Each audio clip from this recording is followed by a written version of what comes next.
Assalamualaikum. Assalamualaikum warahmatullahi wabarakatuh.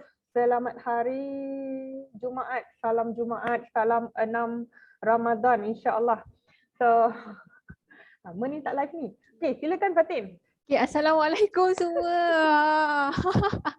Okey, Assalamualaikum semua kepada yang menonton di Facebook dan juga di Instagram hari ini. Anda apa khabar kan? Orang kata Ramadan yang ke-6 ni macam mana anda rasa? Macam mana Puan? Perasaan Puan berpuasa pada hari yang ke-6? Semalam lapar, hari ni Oh. belum. Hari belum. Masa sikit lagi lapar lah tu. Kan. Dan terima kasih yang join. InsyaAllah saya Fatin yang akan menjadi moderator anda pada pagi ni kan. Dan jangan lupa like dan share lah live ni supaya nanti orang lain pun boleh tengok sama. InsyaAllah kita akan save live ni untuk kita tonton bersama nanti kan. So topik kita hari ni kan Puan, kita nak cakap tentang emosi. Yes. Kalau kita cakap favorite. pasal emosi ni kan bulan puasa, ya Allah kan memang trigger lah emosi kita, betul tak kan? So topik kita Orang Fatin, orang kata food is mood tau. Food is mood. Betul. So kalau tak ada food tu, mood dia macam mana? Memang ke laut lah tu. So hari ni kita bukan saja nak bercakap tentang emosi diri, tapi kita nak fokus pada emosi anak dan juga pasangan kita kan. Bila kita cakap tentang emosi ni kan Puan, ianya kompleks, betul tak? Kan? Kadang-kadang dalam satu hari ni kita boleh rasa macam-macam emosi. Dan hari ni kita nak fokus lebih kepada emosi yang mana triggered kesabaran kita dan juga mood kita lah kan. Rasa nak marah tapi kena sabar sebab bulan puasa kan. Dan bila kita bila kita dapat satu-satu musibah tu kan, biasa kita selalu dengar orang cakap sabarlah kan, esok nanti settle lah masalah tu, betul tak Puan kan? Kita selalu dengar orang lain cakap macam tu kat kita dan tapi sebenarnya ianya mudah untuk dikatakan perkataan sabar tu. Kita nak cakap pada orang, kita nak cakap pada diri kita mudah cakap, tapi nak buat susah kan. Setuju. So saya ada terbaca satu firman daripada Allah Subhanahu Wa Taala yang bermaksud sesungguhnya orang-orang yang bersabar sahaja akan disempurnakan pahalanya untuk mereka yang tak terkira. Kan bila kita cakap orang yang sabar ni dapat pahala yang tak terkira tu, maksudnya banyaklah pahala tu, ganjarannya tu besar, dan bila ganjaran yang kita dapat tu besar, of course ujiannya bukan level-level 1 lah kan, betul tak Puan? Dia macam next level lah kan. So bila kita bercakap tentang kerana anak-anak dan juga kerana anak-anak atau pasangan ni kan, sudah pastinya kita boleh relate lah dengan situasi-situasi yang mengundang emosi kita. Sama ada tak semestinya duka je, suka pun betul. Kadang-kadang tu kita macam rasa yelah nak jadi bertukar hijau kan bulan-bulan puasa ni kan. Tapi kita kembali sabar, kembali tenang walaupun lagi sipi-sipi je nak lari daripada landasan tu. Banyak sangatlah kerana anak-anak ni yang kita kena layan. Contoh dia macam bila kita nak sabar mendidik anak kan, bersabar jawab pertanyaan anak ataupun kerana dia lah kan. Dan saya pasti ada satu situasi kan yang mak ayah orang kata paling frustrated sekali bila nak bersabar dengan kerana anak yang suka beremosi ataupun breakdown, macam tantrum lah orang kata. Betul tak? So orang kata parents ni dah habis sabar dah sampai ketak-ketak gigi kan. Tak habis lagi anak tu merengek dan mengamuk. So mungkin boleh Puan share lah orang kata bila anak ni beremosi kan, apa yang parents ni perlu faham dulu dan apa yang parents tu kena buat lepas tu. Mungkin Puan boleh share lah. Okay, thank you Fatin. Tadi pun ada yang tanya dekat Instagram, dia cakap anak dia umur setahun lebih baru je mengamuk. So keluar pula topik handle emosi anak dan pasangan ni kan. So memang ngam-ngam say. Okay. Thank you Fatin, and kepada mungkin yang baru tengok Fatin, Fatin sebenarnya saya punya team lah, dan bila cakap tentang sabar, tentang emosi ni, sebenarnya Fatin is one of the people dalam circle saya yang tahulah Adli Razia ni sabar ke tak sabar sebenarnya. Cakap tentang sabar. Kau sabar ke tidak sebenarnya? Sabar. Okay. So menjawab soalan Fatin tadi kan, macam nak handle anak yang tantrum, anak yang mengamuk atau dia tengah bergelut handle big feeling atau big emotions ni kan.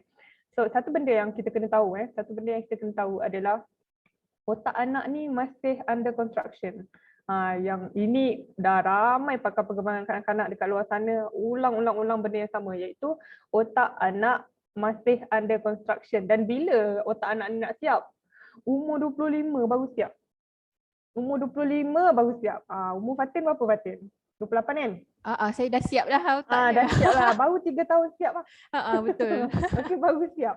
So, bila kita cakap tentang perkembangan otak ni kan, bahagian depan otak kita ni terbentuk paling last sekali tau. Bahagian depan otak terbentuk paling last sekali. Maksudnya umur hujung-hujung nak siap nanti baru complete. Di mana otak yang paling depan ni lah kita punya CPU lah, kita punya bahagian yang kontrol kita punya kematangan, yang terbentuknya kita punya kebolehan untuk decision making, buat keputusan dan kawalan emosi. So kita tak boleh lah nak judge macam tadi kan, anak yang tahun 7 bulan baru, kita tak boleh lah nak cakap apa ni tak reti ke, apa ni kawal marah ke, sabar ke, tenang ke. Itu satu, kita kena ingat itu dulu. Bila kita tahu otak anak aku belum siap, memang dia tak ada kebolehan untuk kawal emosi lagi sebab ada part of the brain yang tak siap lagi. Okay? Dan bila kita cakap tentang kematangan ni kan, kita tak boleh tengok dari sudut kawalan emosi je tau. Kita tak boleh cakap anak yang pandai tahan marah, anak yang pandai tahan nangis, dia adalah anak yang matang. Tak semestinya. Sebab kematangan ni ada 5 tau. Ada 5 aspek kematangan yang anak kena catch up sepanjang dia membesar. Kematangan yang pertama adalah kematangan fizikal. Kematangan fizikal contoh kebolehan anak untuk berjalan, berlari, melompat, kayuh basikal. Saya cakap melompat lah. Okay, jalan, berlari, melompat, kayuh basikal, kebolehan dia untuk potty train macam maksudnya dia sedar, saya nak buang air, dia terus pergi toilet. Itu pun kematangan fizikal. Dan juga hand-eye coordination atau koordinasi tangan dan mata. Contoh dia kebolehan dia tangkap bola, tuang air dalam cawan, pakai baju sendiri, itu semua hand-eye coordination. Itu baru satu kematangan fizikal. Kematangan yang kedua adalah kematangan emosi. Tak clear, Maliza Mansur tak clear, test. Dekat Instagram tak clear okay. And then kematangan emosi, dekat Facebook clear tak? Mungkin boleh komen sikit. Dekat Facebook clear tak? Instagram clear? Dua-dua clear? Okay. Okey, kematangan yang kedua adalah kematangan emosi. Inilah kematangan yang kita harap-harapkan daripada anak kan, iaitu mungkin kebolehan anak tu untuk bersabar. Bila dia kena tunggu atau bila keadaan tu jadi bosan, jadi statik ataupun serabut, kebolehan dia untuk bersabar dalam sesuatu situasi dan juga kebolehan dia untuk handle mungkin kegagalan atau bila dia kecewa tak dapat buat sesuatu. Contohlah macam dia dah buat Lego kan, dah buat cantik dah ni, tiba-tiba adik dia buat pecah. So kebolehan dia untuk handle rasa frust masa tu macam mana, itu adalah kematangan emosi, kematangan yang kedua. Kematangan yang ketiga adalah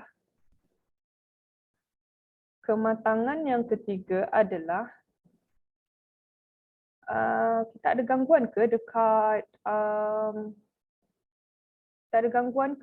Instagram, dekat Facebook macam mana? Dekat Facebook boleh bagi respon tak? Dekat Facebook okey, so far clear. Ya, alhamdulillah. Dekat Facebook clear, dekat Instagram yang gema katanya. Okey, tak apa, nanti tim saya tengok. Okey, kematangan yang ketiga adalah kematangan sosial. Okey, kematangan sosial ni adalah mungkin kebolehan anak handle konflik ataupun berebut mainan. Itu pun kematangan sosial. Ataupun kebolehan anak untuk berkongsi barang dia, dia punya belonging macam barang-barang ke, mainan ke, dan kebolehan anak untuk bermain dalam kumpulan yang besar, bekerja sama untuk mencipta sesuatu, contohnya berkawan dan sebagainya. Itu adalah kematangan yang ketiga, kematangan sosial. Kematangan yang keempat, ada 5 semua, dan kematangan yang keempat adalah kematangan intelek. Kematangan intelek ni pula kebolehan anak untuk faham arahan dan buat ikut arahan. Dan mungkin fahaman anak tentang spiritual juga. Fahaman dia tentang kewujudan Tuhan, tentang kematian, konsep dosa, pahala dan sebagainya. Itu semua kematangan intelek, kematangan berfikir anak. Dan kematangan yang terakhir, yang kelima adalah kematangan adab. Kematangan adab. Maksudnya kat sini, contoh macam anak tu bila dia buat salah, dia mengaku dan dia minta maaf. Itu adalah kematangan adab, kematangan etik kan. Dan bila orang buat salah kat dia, dia maafkan orang tu. Orang tu minta maaf, dia maafkan orang tu. Itu juga adalah kematangan adab. Ataupun bila anak bercakap atau buat sesuatu, dia jujur dan dia tak menipu. Itu pun kematangan adab. So ada banyak sangat yang anak kena catch up. Anak kena catch up sepanjang dia membesar. So tak adil tau kalau kita hanya push anak untuk matang, untuk sabar, untuk cepat fikir macam orang dewasa fikir. Kalau mama boleh, takkan awak tak boleh. So benda tu tak logik tau untuk kita buat macam tu ke anak, dan tak adil untuk kita ada expectation yang macam tu terhadap anak.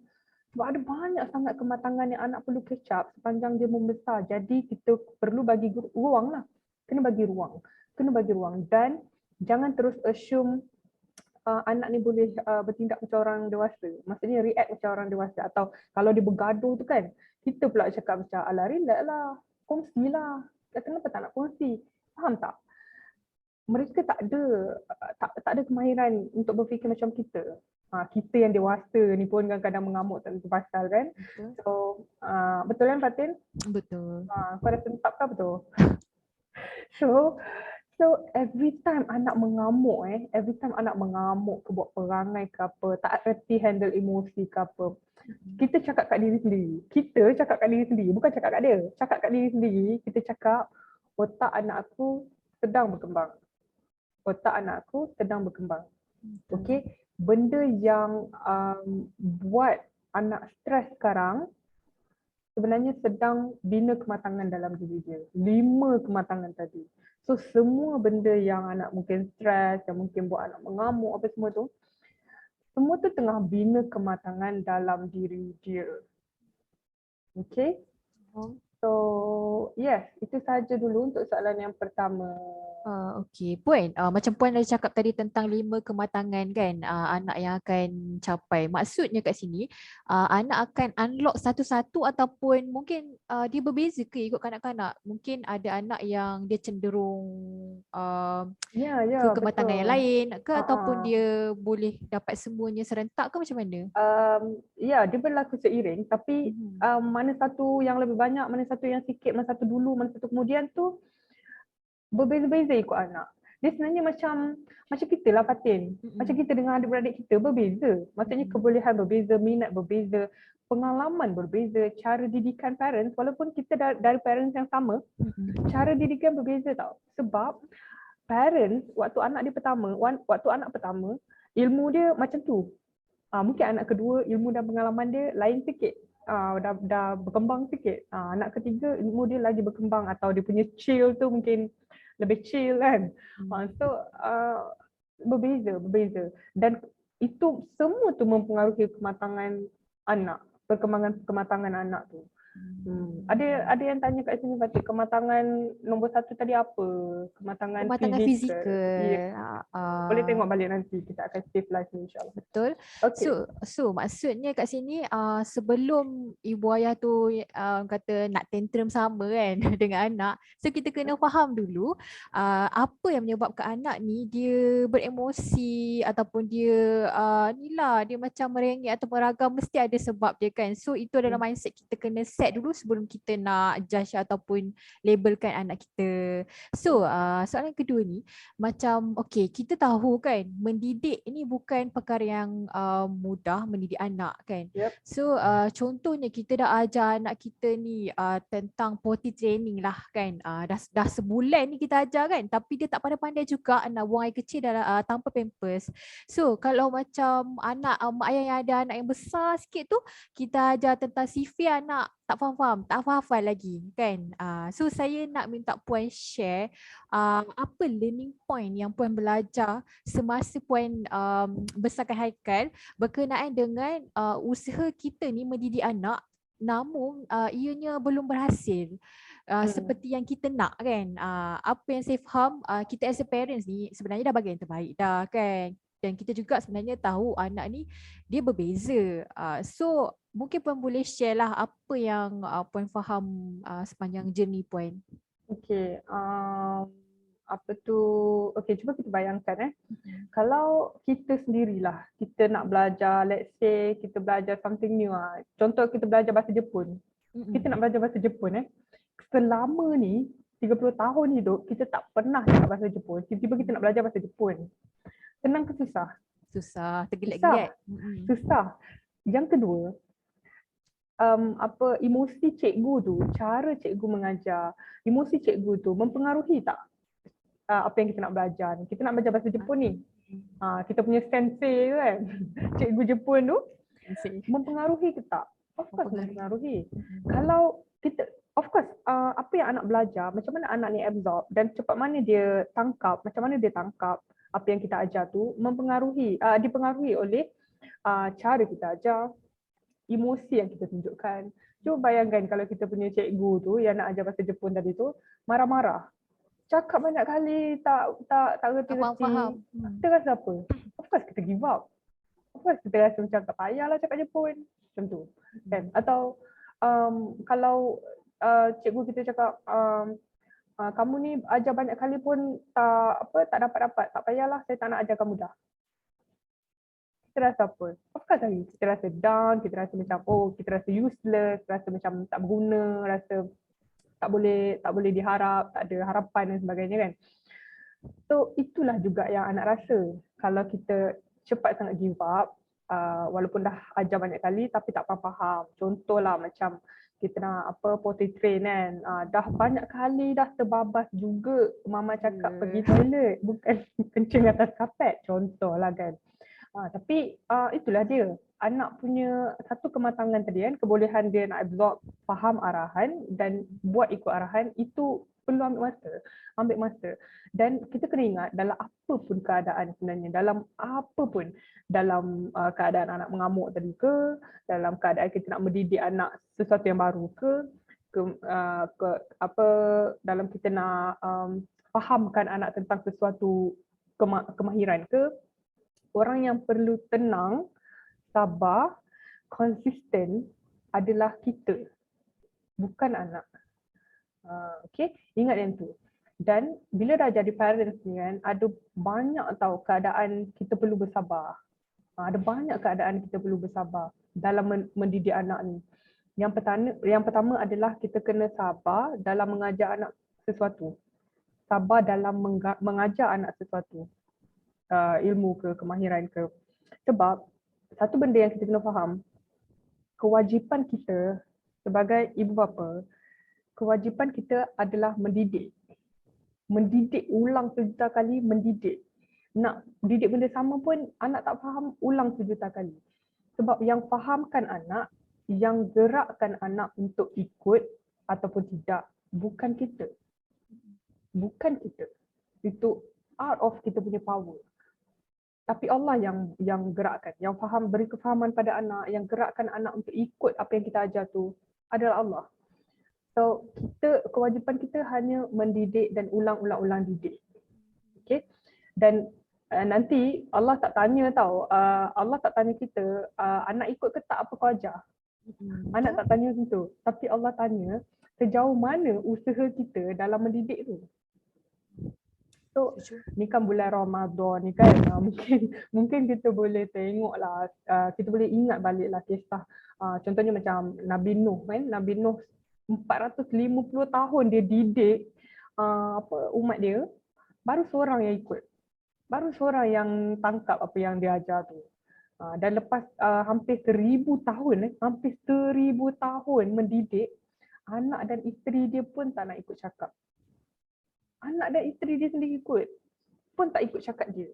Tapi di sisi Allah dia loser ke? Tak. Di sisi Allah dia tetap Rasul ulul azmi kan. So itulah dia. Kita kena sabar dalam mendidik. Kewajipan kita hanya mendidik, yang beri anak kefahaman, yang menggerakkan anak untuk ikut atau tidak bukan kita. Okey. Yang kedua adalah sabar jawab soalan-soalan anak. Ini berkaitan dengan post saya semalam. Mungkin yang belum baca saya punya posting semalam, boleh bacalah, di mana saya ada tulis tentang macam mana nak jawab soalan anak tentang bila anak tanya tentang Allah tu wujud ke tidak, tentang hari kiamat, tentang kematian, tentang kenapa saya doa banyak kali tapi Allah tak tolong pun. Soalan-soalan macam tu. Sebab anak ni kan dia memang soalan-soalan dia bukan di luar kotak, di luar otak. Soalan anak bukan di luar kotak, itu kita, di luar kotak kita. Soalan anak di luar otak. So kadang-kadang kita pun macam, lost apa nak jawab ni? Kenapa dia tanya macam ni? Kita pun lost. So perlu ada kesabaran juga kat situ dalam menjawab soalan-soalan anak ataupun rasa ingin tahu anak terhadap macam-macam perkara. Okay, yang ketiga adalah sabar dalam mendengar. Okay, dan buat anak rasa didengari setiap hari. Rasa didengari ni penting untuk bina self esteem anak, untuk buat anak bina kekuatan emosi dalam diri dia. Saya pernah share dulu, ada seorang anak jiran saya ni, dia pergi ambil result UPSR. Result masa tu ada UPSR lagi lah. Tak tahulah zaman sekarang ni ingat lagi ke tidak UPSR tu apa kan. Okay, dia ambil result UPSR dia dekat sekolah, dia dapat straight A's. Orang pertama yang dia tunjuk result dia tu adalah saya, jiran dia. Makcik jiran dia. Makcik, dia panggil saya Acik Gigi. So dia datang pakai baju sekolah ni, bawa beg apa semua kan. Acik Gigi, saya dapat 5A. Dia tunjuk saya. Dan saya cakap tahniah apa semua. Saya tanya dia dah tunjuk mak dia ke belum? Dia cakap belum. Lepas tu saya marahlah dia kan. Sebab kita sebagai mak kita sentak lah. Apa pula anak aku pergi bagi tahu mak orang lain dulu. Bagi tahu aku dululah kan. Macam tu. Tapi saya cakap lah kat dia, kenapa tak bagi tahu mak awak dulu? Mak awak lebih berhak tahu dulu berita gembira macam ni kan. Bukannya acik.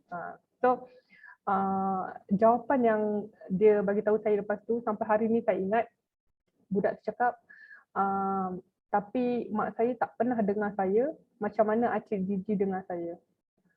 So sebenarnya anak ni dia nak telinga je tau. Dia nak telinga kita. Dia nak kita dengar apa yang dia nak sampaikan. So betapa saya ni jiran dia tau. Dan tak adalah hari-hari saya bertanya khabar, hari-hari saya belikan dia mainan, belikan dia makanan ke apa, tak ada. Cuma saya setiap kali dia nak bercerita saya dengar. Itu je. So betapa anak ni dia rasa connected dengan orang yang sentiasa buat dia rasa didengari. Okey, itu sabar dalam mendengar. Sabar yang seterusnya adalah sabar bila anak beremosi. Yang tadilah soalan yang pertama tadi kan. Bila anak tertekan, bila anak mengamuk. Sebab macam dalam masterclass Ibu Bapa Bijak Emosi kan, Ustazah Asmi ada sebut, kita selalu nak anak faham kita. Tapi kita jarang nak faham anak. Kita selalu cakap, tak nampak ke mama busy? Tak nampak ke mama tengah stres ni? Tak nampak ke mama tengah banyak kerja ni? Kan? Kita selalu nak anak faham kita, tapi kita jarang faham anak. Dan apakah anak itu tak layak untuk rasa stres, rasa tertekan? Bukankah mereka juga manusia seperti kita? Kan? So sepanjang anak saya membesar dulu pun, sampai sekarang pun saya masih ada cabaran, tapi I always pegang satu mantra ni tau. Every time anak saya beremosi atau anak saya mengamuk ke apalah, buat perangai ke apa kan, saya akan cakap pada diri, saya akan cakap, my son is not giving me a hard time. He is having a hard time. So anak aku bukan tengah menguji aku sekarang ni. Dia yang tengah diuji. Dia yang tengah ada cabaran. So bila kita ingat macam tu, kita faham macam tu, kita akan datang dari perspektif kesian tau. Nak bantu anak kita macam tu. Bukan terus nak marah dia, nak bantai dia dan sebagainya. Dan yang terakhir adalah sabar bila kita dah berbuih ajar tapi anak tetap tak ikut ataupun tak faham apa yang kita ajar. Kadang-kadang bila anak tak tangkap apa yang dia belajar, mungkin kita yang perlu eksperimen atau ubah cara kita mengajar ikut cara dia belajar. Because it is never, okay, ini mungkin boleh tulis lah siapa yang dengar ni. It is never about what you teach, but how you teach. Dia bukan tentang apa yang kau ajar dia, apa kemahiran yang kita ajar dia, apa yang kita nak dia ingat, tapi tentang macam mana kita sampaikan sesuatu perkara tu yang buat anak ingat. Sebab ingat manusia ni, kita pun sama kita tak akan ingat apa yang orang cakap, apa yang orang buat, apa semua tau. Tapi kita akan ingat apa yang orang buat kita rasa. Okay? Bila kita rasa sesuatu, then the feelings is strong enough, kita akan ingat apa yang orang tu cakap, apa yang orang tu buat. Okay. Dan satu lagi lah Fatin, yang I pernah share juga AI yang saya pernah share dalam masterclass Ibu Bapa Bijak Emosi juga, di mana untuk kita expect anak ni tahu handle emosi atau tahu kawal emosi diri dia sendiri, anak perlu lihat kita pun vulnerable juga. Kita juga adalah seorang manusia yang vulnerable kan, supaya manusia supaya anak tu boleh relate lah, mak ni makhluk sama macam dia. Kan? Sebab ada seorang mak ni pernah share dengan saya tau. Dia cakap ke anak dia pujuk anak dia lah, anak perempuan dia. Dia cakap anak dia tengah nangis ya, anak dia tengah nangis. Dia pujuk lah anak dia, okay tak apa, it's okay to cry, it's okay to feel bad. So dia pujuk anak dia, it's okay to cry apa semua kan. Tiba-tiba anak dia cakap apa tau? Tapi saya tak pernah nampak pun mami nangis. Sudah. So sebenarnya lepas tu saya tanyalah mak dia, kenapa anak you tak pernah nampak you nangis? Lepas tu dia cakap sebab kalau dia nangis, dia sorok-sorok. Dia nangis dalam bilik air, dia nangis waktu tidur, waktu malam kan, bila anak-anak dah tidur dan sebagainya. So sebenarnya kadang-kadang penting untuk anak nampak kita vulnerable. Maksudnya anak nampak kita lemah, anak nampak kita stres, anak nampak kita nangis, anak nampak kita down, anak nampak kita kecewa dan sebagainya. Sebab dari situlah anak belajar cara nak handle tu. Bila dia sendiri tengah rasa, maksudnya macam tadi kan, anak tu tengah nangis, dia tak boleh relate dengan mak dia sebab dia tak pernah nampak mak dia nangis. So macam mana aku nak belajar handle rasa nangis ni? Macam tu. Dan Puan, pada Puan lah kan, kenapa mak-mak selalu biasanya lah kita nak tunjuk dia nangis depan anak-anak, kenapa agaknya? Tak pastilah tapi kalau pada Puan lah. Yes, pada pendapat saya lah kan. Sebab mak ni mungkin dia selalu sangat pakai topi mak tu. So bila dia selalu anggap diri dia mak, dia ada expectation yang tinggi terhadap diri dia sendiri. Maksudnya mak ni kan orang yang macam kuat, orang yang menguatkan orang lain juga, orang yang beri kasih sayang, orang yang maksudnya orang yang nurture everyone ni dalam rumah dia ni. Macam itulah mak-mak kan. Tapi bila mak tu terlalu ada expectation yang tinggi terhadap diri dia sebab dia asyik pakai topi mak tu, dia kadang-kadang lupa yang dia manusia. Sometimes sometimes kita kena remind diri kita, bila kita remind diri kita ni manusia, kita akan feel okay untuk jadi vulnerable tau. Bukanlah hari-hari duduk nangis dengan anak, hari-hari mengadu macam-macam masalah kan. Tapi kadang-kadang perlu ada masa yang kita jujur, kita jadi kita transparent secara emosi di rumah. Macam baru-baru ni kan, saya ada sesi dengan counselor dari UM kan, cakap pasal faking the happiness. Dan betapa profesor tu pun cakap dekat rumah lah tempat yang kita perlu emotionally transparent. Sebab dekat tempat lain kita tak dibenarkan untuk emotionally transparent. Dekat tempat kerja mana boleh kita transparent emosi? Kan? Takkan kalau kita down hari tu bos suruh buat kerja kan. Tak nak. Nampak ke aku tengah down? Boleh, mampu. Kan? Tak boleh lah macam tu kan. Dekat luar, dekat tempat awam, kita tak boleh jadi emotionally transparent juga. Anak-anak kita pun sama tau. Dekat sekolah, mereka tak transparent 100% emosi depan kawan-kawan. Tak. Dekat rumah nenek atuk dia, tak. Mereka tak dapat nak emotionally transparent. So dekat rumah lah kita kena transparent secara emosi supaya dan kadang-kadang bila kita emotionally transparent ni dengan kita punya immediate family lah kan, pasangan, anak dan anak-anak ni, dia sebenarnya lebih buat orang keliling kita ni lebih kenal kita, lebih engage dengan kita punya emosi, dan itu juga salah satu faktor yang buat keluarga kita makin akrab tau, makin saling memahami tau. Tapi kalau masing-masing sorok-sorok vulnerability masing-masing, macam mak pun sorok-sorok bila dia stress, ayah pun sorok-sorok bila dia stress, jadi dia tak ada macam kesefahaman kat situ, tak ada empathy kat situ. Tak ada apa orang kata jambatan emosi kat situ sesama keluarga. Macam itulah kata. Okay, faham. Sekejap, I nak tambah lagi satu. Boleh. Apa ni? Okay, sekarang mungkin ada yang tertanya lah kan, macam mana nak latih diri sabar? Macam mana nak latih diri sabar kan? Sebenarnya ada banyaklah tips dia kalau kita Google macam mana nak sabar. Banyaklah ada solat tahajud ke apa kan. Banyak sangat tips macam mana nak sabar. Tapi saya nak kongsikan 3 perkara yang saya buat yang very powerful, yang saya rasa banyak memberi perubahan pada diri saya sendiri.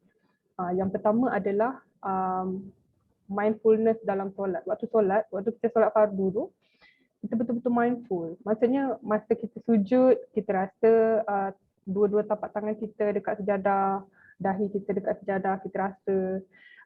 Lepas tu waktu kita qiyam, kita rasa tangan kita. Maksudnya kita betul-betul rasa, kita betul-betul aktifkan sensori kita ni, kan deria-deria kita waktu kita solat. Maksudnya lupakan benda lain.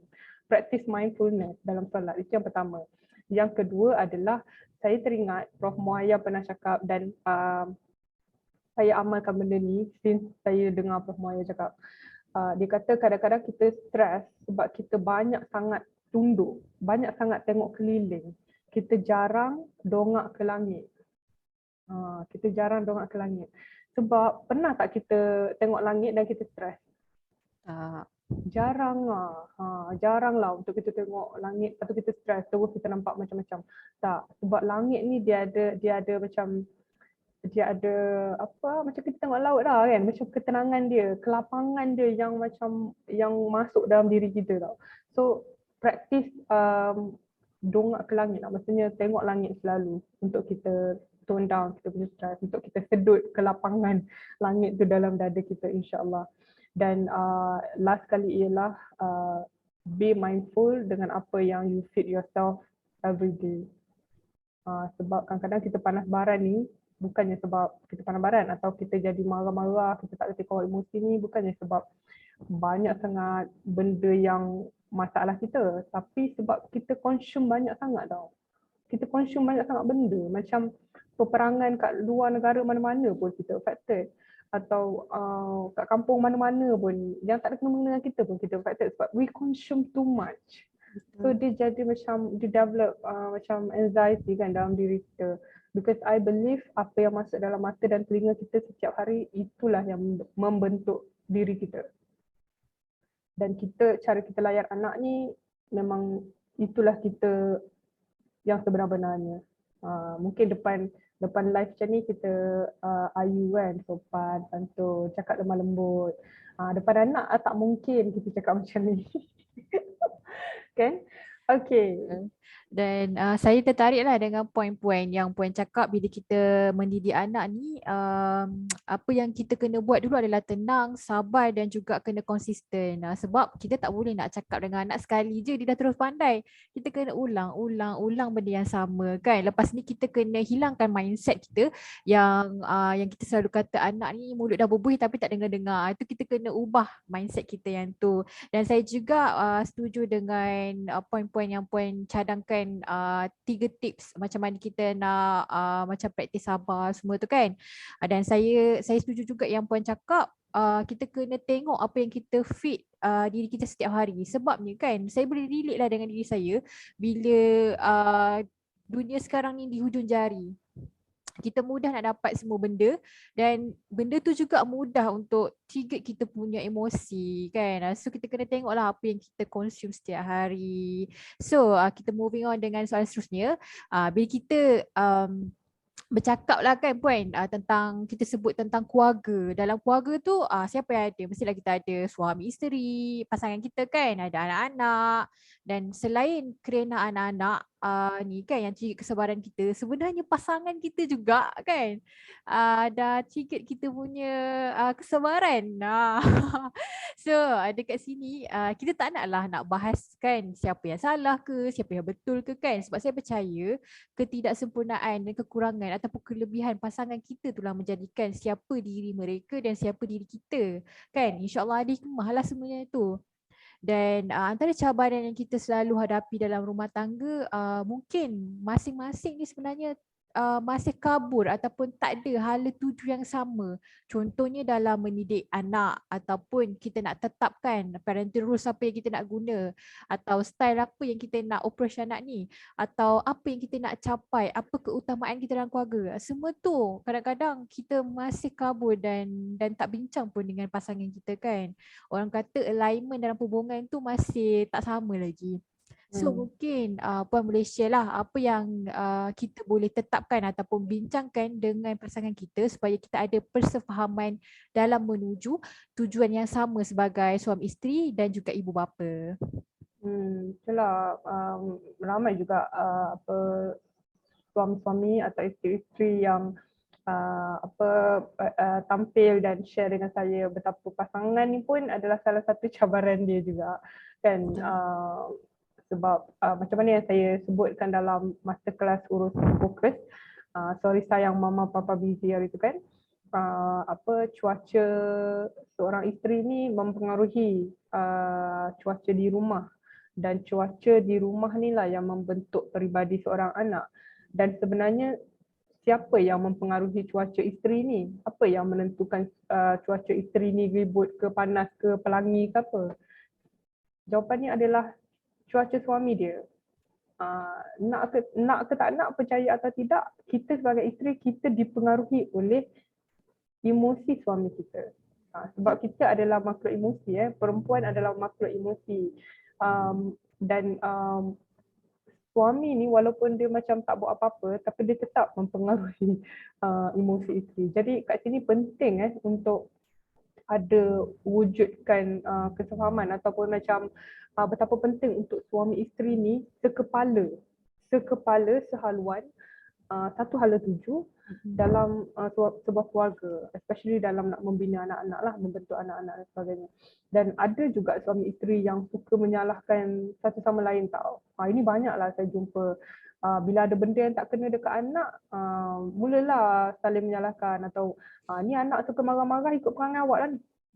Atau ni anak tengok phone aja ni, macam awak lah ni ajar dia, awak lah yang bagi dia handphone. Atau anak mula cakap kurang ajar atau anak mula meninggi suara, ni sebiji macam awak lah ni sebab cakap kasar dengan saya, contoh kan. So kalau macam ni lah kan cara kita handle konflik, kita punya keluarga takkan maju lah, kita punya anak takkan berkembang dengan baik dari sudut emosi bila kita saling menuding jari, saling menyalahkan, saling mengingkit dan sebagainya kan. Dan benda tu sebenarnya takkan selesaikan apa-apa pun kalau kita bergaduh atau tak saling menyalahkan. In fact, kajian menunjukkan emosi anak atau hati anak-anak ni akan pecah, mereka ni akan broken every time dia tengok mak ayah dia gaduh. Emosi anak ni akan pecah every time dia tengok mak ayah dia gaduh. Tengok mak ayah dia saling menjatuhkan maruah, mak jatuhkan maruah bapak pula cakap macam ni dekat mak. So serta-merta anak ni akan hilang rasa hormat terhadap kedua-duanya, mak dan ayah. Dan lama-lama anak ni pula yang akan terbawa-bawa perangai suka menyalahkan orang. So saya nak ingatkan diri saya sendiri juga dan semua parents kat luar sana, jangan ikutkan sangatlah ego kan. Kadang-kadang kita dua-dua orang dewasa kan, isteri dan suami ni dua-dua orang dewasa, kita ada ego, kita ada emosi kita sendiri, kita je nak rasa didengari tu, kita je yang nak rasa difahami tu. So stop being emotionally immature. Stop jadi orang yang tidak matang emosi. Bila kita nak anak kita matang emosi, kita dulu yang kena matang emosi. So every time ada isu ke apa, terus fokus fikir penyelesaian. Bukan fikir salah siapa, bukan fikir anak ikut siapa, anak buat tak baik ikut siapa dan sebagainya. So terus fokus fikir penyelesaian. Okay? Dan every time ada isu yang melibatkan anak, kena ingat anak ni anak kita bersama. Betul. Sama-sama bertanggungjawab. Dan bila gaduh, bila suami isteri ni gaduh, kita kena ingat, ini pesanan daripada Ustaz Don, saya pernah dengar dia cakap, every time kita gaduh suami isteri, salah seorang kena ingatkan seorang lagi, kena bagi tahu dia, kita dalam satu tim tau. Kita dalam satu tim. Kenapa kita nak bercanggah? Kenapa kita nak bergaduh? So bila kita ingat yang we are in the same team, automatik hala tuju akan sama. Kenapa pula seorang nak pergi sini, seorang nak pergi sana? We are in the same team. Kita dalam satu team. Okay, dan kalau isteri tak setuju dengan suami, suami tak setuju dengan isteri, okay, kita dalam satu team. Kita dalam satu team. Kita boleh bincang benda ni. Walaupun bercanggah, kita boleh bincang. So sebenarnya bila suami isteri ni ada isu ataupun ada konflik kan, inilah masanya sebenarnya, bagi saya lah, inilah masanya untuk kita tunjuk ke anak betapa bila ada konflik, kebersamaan dan teamwork tu penting. Sebab macam itulah juga anak belajar handle konflik. Kan, mungkin dengan kawan-kawan dia atau dengan kita ke. So bila dapat detect satu masalah, terus cari jalan, terus cari jalan, bincang dan sebagainya. Sebab bagi saya peranan kita sebagai ibu bapa, kita nak bimbing anak, sampai mereka boleh hidup tanpa kita. Itu kita punya main goal. Maksudnya kita punya ultimate ending lah kan. Kita bukan nak anak pandai baca ABC 1, 2, 3 apa semua. Iyalah, itu memanglah benda yang kita nak ajar anak. Tapi apa yang kita nak capai last kali ni, supaya anak ni boleh hidup tanpa kita. So bila kita fikir, okay, anak aku ni orang macam mana bila aku dah tak ada, bila aku dan suami dah tak ada, apa pegangan agama dia, macam mana akhlak dia. So dekat situ, bila kita ada komunikasi macam tu dengan suami atau dengan isteri, hala tuju kita akan sama. Dan kita punya walaupun cara kita berbeza, cara kita didik anak mungkin berbeza, cara suami berbeza, cara isteri berbeza. Bila hala tuju tu sama, bila kita clear dengan kita punya ultimate goal tadi tu, macam mana cara pun hala tuju dia tetap akan menjadikan anak akhlak macam ni, agama anak macam ni. So itulah Fatin, cara kita dan pasangan kita didik tak semestinya sama, and that is okay. Saya faham lah, sebabnya saya ingatkan semua benda kena set sama barulah kita dapat tujuan yang sama. Rupanya kita boleh je berbeza. Maksudnya sebabnya kita pun dilahirkan dalam upbringing yang berbeza kan. Mestilah ada cara yang berbeza. Cuma kena tetapkanlah apa yang kita nak capai tu betul-betul sama-sama kan. Betul. Faham? Exactly. Dan cuba kita bayangkan kalau iyalah, sebenarnya semua perangai-perangai anak yang pelik-pelik ni kan, atau mungkin yang kita tak berapa suka ni kan, dia tak datang tiba-tiba tau. Semua ni bersebab dan dia dibentuk setiap hari. Semua perangai anak yang kita tengok ni, dia terbentuk setiap hari. Daripada apa yang dia tengok daripada orang sekeliling dia, termasuk kita lah. Dan kalau dah anak tengok kita bergaduh, suami isteri bergaduh, kan, kita selalu bertekak ke, bergaduh mulut dan sebagainya, tak ada persefahaman dan sebagainya, what kind of behavior yang kita expect dari anak. Takkan dia jadi anak toleh pula kan. Takkan dia jadi anak yang okay mama, tak apa, saya setuju dengan mama. Tak mungkin lah kalau hari-hari dia tengok mak apa dia gaduh. Betul tak? So, itulah, the best parenting is through akhlak lah. Betul, dan menyalahkan pasangan tu bukanlah penyelesaian kan. Saya setujulah dengan puan, dan bila kita menyalahkan ni sebenarnya anak kita tanpa sedar dah memahati kita, betul tak? Sebab dia orang imitate kita punya perangai, sikap, kata-kata yang kita cakap tu semua mereka akan tiru.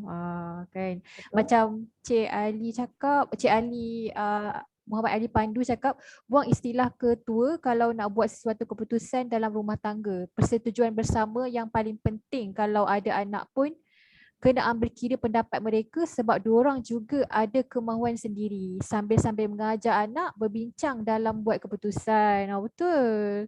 Kadang-kadang kan puan, kita tend tu kalau buat keputusan tu kan, kita jarang nak tanya anak tu apa yang diorang nak sebenarnya. Betul tak? Betul, sedangkan buat anak rasa included tu penting juga untuk bina kekuatan emosi dia. Bila anak tu rasa included in the family, bila ada macam family, contohlah family vacation ke, atau kita nak balik kampung kan raya ni, include anak sekali, nak pakai baju apa, malam nak pakai baju apa, siang nak pakai baju apa, nak bawa mainan apa, so include anak sekali. Setuju. Terima kasih Cik Ali dan yang lain lah yang komen kan. So ke soalan seterusnya lah kan. Dalam setiap perkahwinan tu kan, kita mesti ada satu-satu situasi lah yang saya rasa puan pun mesti boleh relate kan. Kadang-kadang kita terfikir, apalah yang suami aku ni fikirkan, ataupun apa benda yang bermain di fikiran macam tu kan. Kadang-kadang kita yang suami pun akan cakap apa yang isteri ni nak sebenarnya kan. Kita tak faham dan kebanyakan dari kita kan mungkin malas nak bertekak dan sebagainya, so tend to simpan je dalam hati. So lama-lama api kemarahan tu meluak-luak lah kan. Dan saya teringat lah Ustazah Asni Mansur ada share dalam masterclass Ibu Bapa Bijak Emosi kan. Ustazah cakap cara kita nak turunkan kita punya baran ni kan adalah, ataupun nak cari orang yang lebih bersabar adalah dengan ucapkan banyak-banyak terima kasih pada pasangan, pada anak, dan semestinya pada Allah lah kan, pencipta kita, dan juga dengan minta maaf dan juga memaafkan. Dan pada puan kan, mungkin puan boleh share lah apa yang puan selalu buat bila berlakunya salah faham kecil dalam keluarga puan supaya ianya tak jadi besar dalam keluarga puan lah kan. Mungkin puan ada okey kita ada table talk ke apa ke, mungkin puan boleh share lah benda ni dengan kita semua. Okey, yelah saya pun teringat tiba-tiba kan yang Ustazah cakap tadi, yang Fatah ingatkan tadi. By the way, kita ada dapat banyak juga soalan daripada Instagram dan juga Facebook. InsyaAllah di hujung sesi nanti kita akan jawab. Alright. Okey, berkenaan dengan suami isteri ni kan, memang complicated lah bila cakap pasal suami isteri ni kan. Dan tadi kan Fatin ada cakap Ustazah Asni pernah pesan salah satu cara untuk kita hilangkan marah dan sabarlah. Hilangkan marah atau bantu isteri kita atau suami kita redakan emosi dia kan, dengan ucap terima kasih dan sebagainya kan. Which is true, saya rasa suami saya pun selalu buat juga kalau dia nampak macam saya stres atau muka dah macam malas nak layan, macam lain, macam tak bercakap kan, macam marah je. Terus suami saya akan ajak anak saya cakap terima kasih dekat mama. Jom kita cakap terima kasih dekat mama. Terima kasih mama hari ni belikan kami makanan walaupun tak masak. Belikan kami makanan sedap-sedap. Terima kasih mama, tolong siapkan baju sekolah Haikal contohnya. So bagi saya sebagai isteri, ucapan terima kasih daripada anak dan suami adalah penting untuk bantu saya rasa okey. Sebab kita ni makhluk emosi kan, isteri-isteri ni memang makhluk emosi. Semua benda yang kita buat memang dipengaruhi oleh emosi. So penting juga peranan suami ni untuk bantu redakan isteri dia. Dan kadang-kadang Haikal ni mungkin dia belajar dari bapa dia juga kan. Haikal dia tiba-tiba je dia akan tulis nota dekat saya atau tulis nota kecil dan dia akan tampal lah dekat cermin bilik saya ke. Contohnya macam you look beautiful today mama, macam tu. So walaupun benda-benda simple kan, benda-benda kita kata macam tak ada effort sangat lah macam tu kan, dia bagi impak yang besar kepada emosi saya sebagai seorang ibu dan isteri, dan itu menentukan macam mana saya jalani tanggungjawab saya sepanjang hari itu.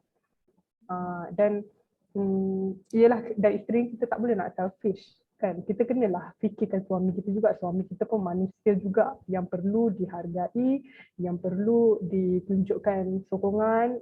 So suami ni kita kena fahamlah juga, mungkin suami bukan makhluk emosi sangat macam kita, tapi apa yang diperlukan. Saya pernah tanya suami saya apa yang diperlukan daripada saya, apa yang saya boleh buat lebih baik sebagai seorang isteri.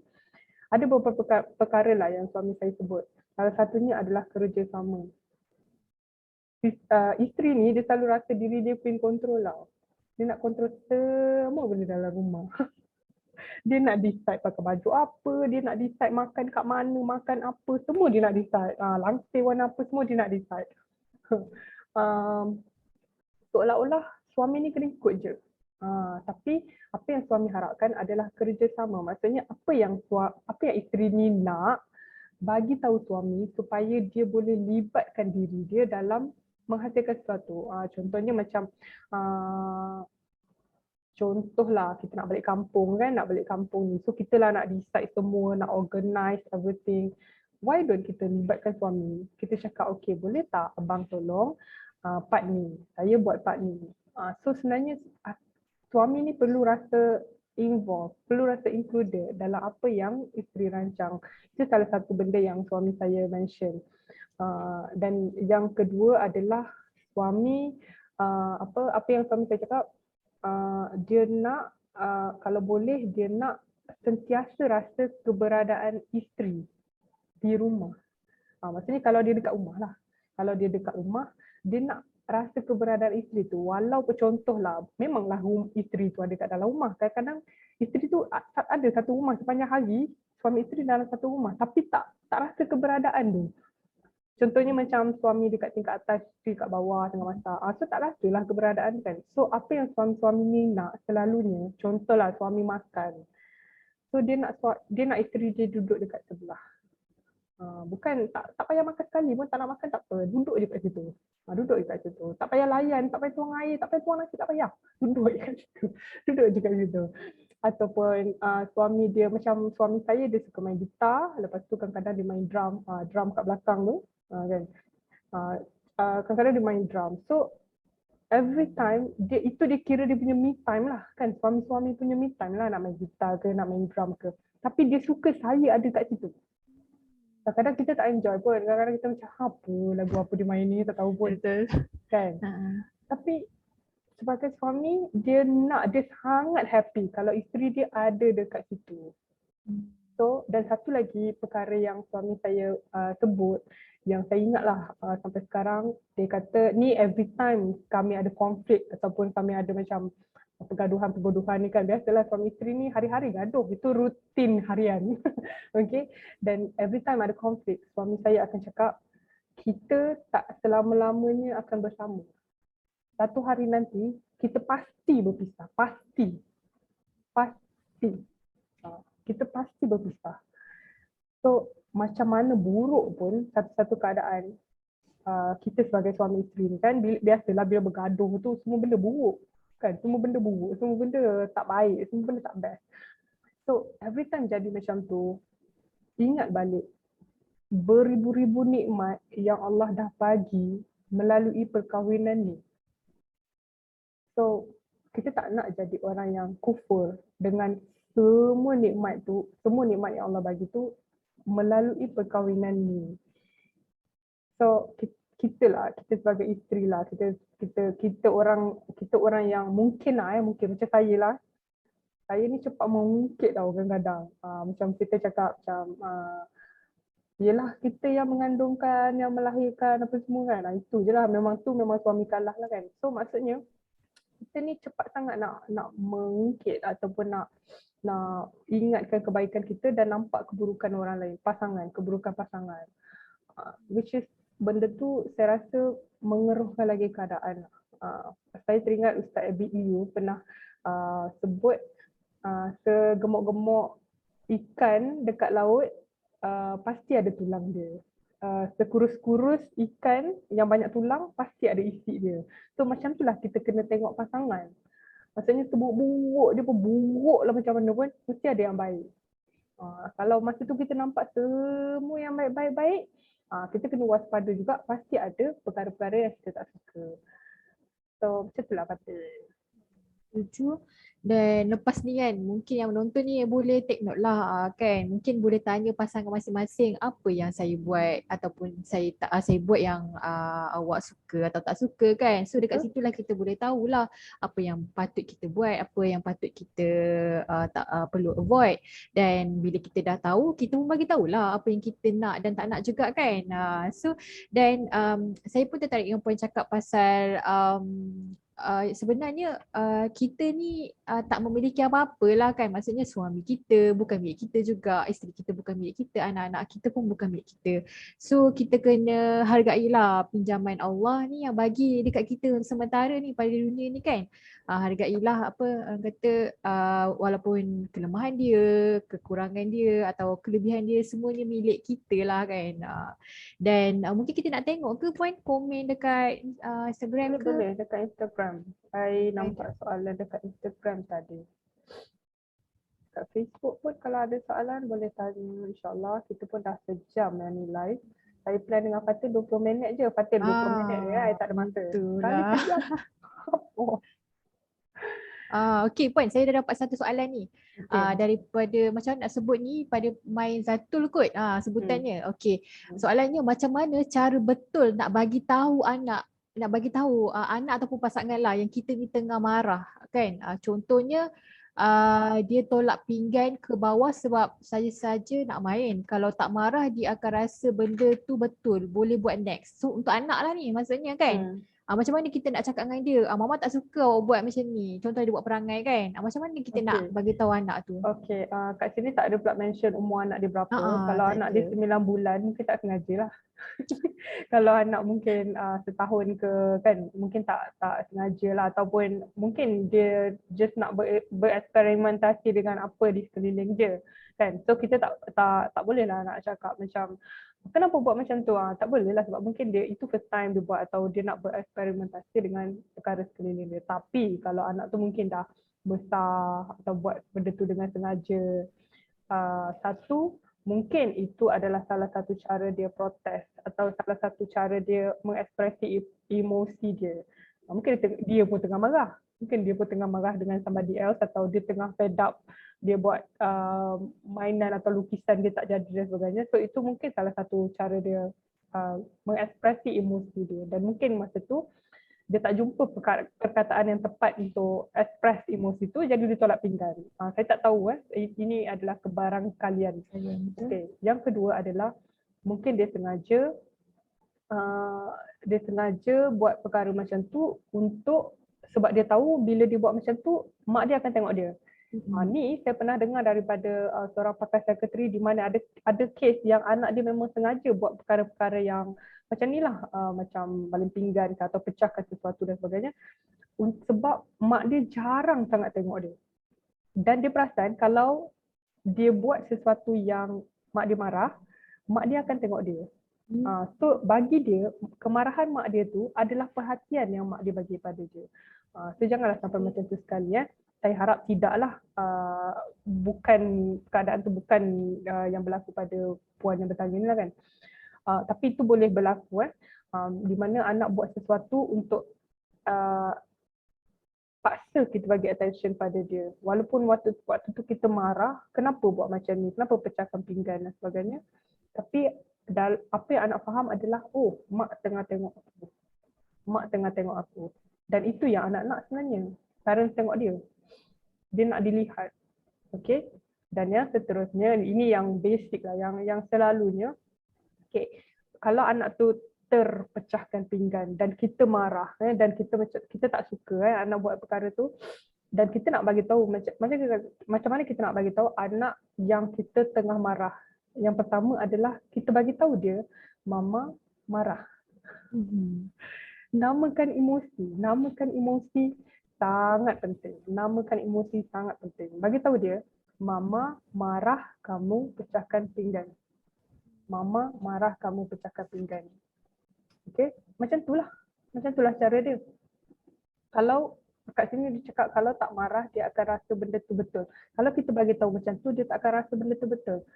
Ataupun kita terus betulkan keadaan masa tu, mama marah, kamu pecahkan pinggan. Lepas ni pinggan letak kat sini. Macam tu. Dan Puan, ada satu-satu saya ada teringat lah soalan ni kan, yang sebenarnya anak ni dia suka buat benda yang kita tak suka tu sebab dia nak tengok kita marah, dan dia buat lagi sebab nak tengok reaksi sama. Macam tu pula macam mana Puan? Ya betul kan, macam dalam masa kelas ibu bapa bijak emosi kan, Dr. Rostam ada share juga pasal tu kan. Kadang-kadang dia nak tengok different angle of mak dia. Maksudnya itulah anak ni kan dia tengah berkembang, otak dia tengah belum siap lagi. So ada banyaklah ruang-ruang untuk dia develop atau rasa ingin tahu dia tu. Dia punya curiosity tu kadang-kadang di luar otak kan. So itulah salah satunya. Dia buat sesuatu yang dia nak tengok a different angle of mak dia. Atau kadang-kadang dia tengok mak dia marah tu sebab mak dia mungkin melatah atau mak dia mungkin menjerit kan, mungkin melompat. Dia suka tengok reaksi tu. Jadi kita kena bagi tahulah anak yang apa yang dia buat tu silap. Apa yang dia buat ulang sejuta kali. Bagi tahu apa yang dia buat tu kita tak suka. Contohlah anak suka pukul. Anak pukul kita kadang-kadang dia bukannya anak, dia bukan gangster kot. Ya. Kan dia pukul tu bukannya nak kita mati, nak bunuh kita ke apa, tidak. Dia pukul tu kadang-kadang dia nak tengok reaksi kita. So apa yang kita perlu buat adalah terus fix keadaan tu. Terus cakap, oh mama sakit. Itu emosi, namakan emosi. Mama sakit kalau awak pukul. Mama sakit. And then ambil tangan dia tadi, kalau dia pukul dengan tangan, ambil tangan dia, gosok tempat dia pukul tu. Cakap sayang mama. Ulang sejuta kali. Sebenarnya anak nak bereksperimen dengan kita punya reaction dia. Mak saya ni marah takkan saya buat macam ni. Kadang-kadang tu kan dia punya statement pun pelik-pelik kan kita nak tengok. Ni kalau kadang-kadang kita as a parents, kenapa cakap macam tu? Mana ada kan? Kita mungkin boleh ubahlah kita punya reaction depan anak. So ada Puan Lee ni, Puan ni dia just bagi statement lah baru je lepas bus pagi ni, maksudnya nangis lah, mungkin marah ke kan dekat anak, and almost to pasangan juga sebab rasa tak membantu at the moment. Puan, pasangan yang kita rasa tak membantu ni Puan, macam mana? Macam mana, apa yang sepatutnya kita kena faham? Okay, pasangan rasa tak membantu okay, dia ada banyak reason sebab kadang-kadang ada sesuatu ini saya ambil daripada apa yang Ustazah Asmi share dalam masterclass ibu bapa bijak emosi. Kadang-kadang suami tak participate dengan apa yang kita nak buat atau tak membantu tadi kan. Mungkin ada perkara yang suami nak kita tidak penuhi. Sebab manusia kita tak akan participate atau kita tak akan contribute kepada orang yang tak memenuhi kita. Faham tak ayat tu? Kita tak akan contribute, kita tak akan memberi, kita tak akan bantu orang yang tidak memenuhi kita. Walaupun let's say lah kita tolong orang miskin. Orang tu memang tak bagi kita apa-apa, tapi perbuatan kita tu, dia menerima barang tu dan kita mengetahui bahawa barang kita tu, apa yang kita bagi tu akan memberi manfaat pada kehidupan dia, itu memenuhi kita sebenarnya. Betul tak? Perbuatan tu memenuhi kita. So samalah, mungkin kita perlu discuss suami isteri, tanya apa yang kita tak penuhi lagi untuk dia turut sama membantu dalam apa yang kita nak dibantu. Okay, faham. Okay, itu saja daripada komen di IG. Dekat Facebook pun tak ada. pukul dah mencemburui lah, dah sejam dah, sejam 5 minit dah. Itulah nak solat Jumaat lagi ni. Kan. So hari ni saya nak simpulkan lah kan sikit. Kita sebenarnya dah dengar lah macam-macam perkongsian daripada Puan Gigi dan kawan-kawan kita yang dekat Facebook dan Instagram kan. So saya nak share lah sebenarnya bila Allah turunkan kita satu-satu ujian dan musibah ni, sebenarnya kan ini daripada yang saya dengar daripada satu siri tadabbur lah kan, kenapa ujian tu datang pada kita. Sebenarnya Allah nak pilih kita ni adalah insan yang tepat sekali dipilih. Dia macam orang kata macam ibarat panah, anak panah dan juga sasaran kan. So kita ni adalah di tengah-tengah ni, memang anak panah tu tepat dekat kita. So kita mungkin lepas ni boleh tukar mindset kita daripada cakap why me kan. So kita kena tahu dan faham apa yang kenapa kita ni yang Allah uji. Dan bila Allah uji ni kita kenalah sabar kan. Sebenarnya Allah nak kita belajar untuk melihat satu kekurangan ataupun kesusahan, kehilangan tu sebagai satu pemberian yang mana menuntut kita ni bersabar. Sebab kemanisan yang kita dapat tu nanti bukanlah sekarang kan. Bukan hari ni sabar, esok anak tiba-tiba dah pandai dah. Contoh potty train kan. Tak juga kan. Kita kena sabar dan kemanisan dia di hujung nanti. Sesuai macam firman Allah yang saya bagi tahu tadi, orang yang sabar je yang dapat pahala yang tak terkira kan. Dan tak apa, kita pelan-pelan cuba, dan saya doakan banyak-banyak lah supaya Allah jadikan kita insan yang sabar, tepat pada waktunya kan. Dan jadikan kita orang yang reda dengan ketentuannya dan digantikan segala kepayahan dengan kebaikan dan ganjaran lah di kemudian hari. Dan itu saja daripada kami pada hari ini kan. InsyaAllah semoga kita punya perkongsian ni dapat dimanfaatkan oleh ibu ayah semua kan. InsyaAllah kita akan bersiaran lagi dalam next Parenting Reboot. So Puan ada kata-kata terakhir juga ke? Tak ada. Selamat berpuasa, selamat berpuasa, selamat berbuka dan jumpa lagi dalam Parent Reboot next week. Every Friday. Yes, dan jangan berbuka kejap lagi. Pukul 7 nanti 7 lebih nanti. Okey, itu saja dari kami. InsyaAllah. Bye. Assalamualaikum. Bye everyone.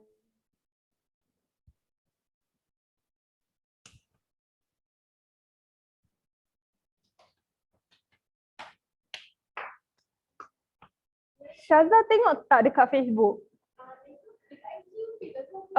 Dekat Facebook macam stuck lah. Dekat iPad Ayla, tak tahu lah. Dia tengok kat phone.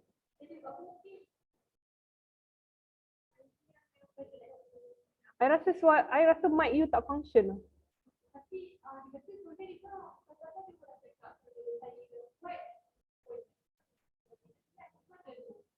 Mungkin kita boleh tengok balik. Sekejap